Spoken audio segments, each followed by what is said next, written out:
સુરત શહેરમાં આજે વહેલી સવારથી ધારીના વિક્રેતાઓને ત્યાં ફૂડ વિભાગ દ્વારા દરોડા પાડવામાં આવ્યા. ચંદી પડવાના પર્વ નિમિત્તે સુરતમાં કરોડો રૂપિયાની ધારીનું વેચાણ થાય છે. ત્યારે નાગરિકોને શુદ્ધ અને આરોગ્યપ્રસાદ ધારી મળી રહે તે માટે સુરત મહાનગરપાલિકાનું ફૂડ સેફ્ટી વિભાગ સક્રિય થઈ ગયું છે.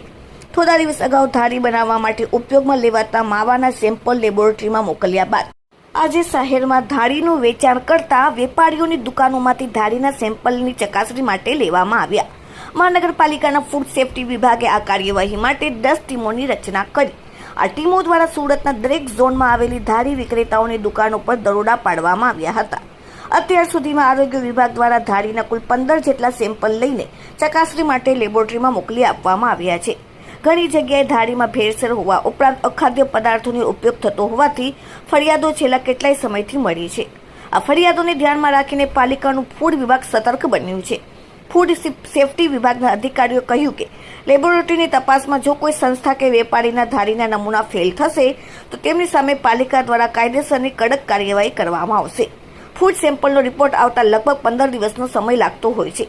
જોકે ફૂડ સેફ્ટી ઇન્સ્પેક્ટર સમીપ દેસાઈએ કહ્યું કે ચંદની પડવાનો તહેવાર નજીક હોવાથી સુરતીઓને શુદ્ધ ધારી મળે તે માટે ધારીના સેમ્પલનો રિપોર્ટ વહેલી તકે એટલે કે ચંદની પડવા પહેલા મળી જાય તેવા પ્રયાસો કરવામાં આવી રહ્યા છે.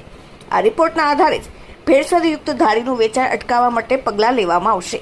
Bureau report daily India TV Surat. હું DD Thakor food safety officer Surat મહાનગરપાલિકા.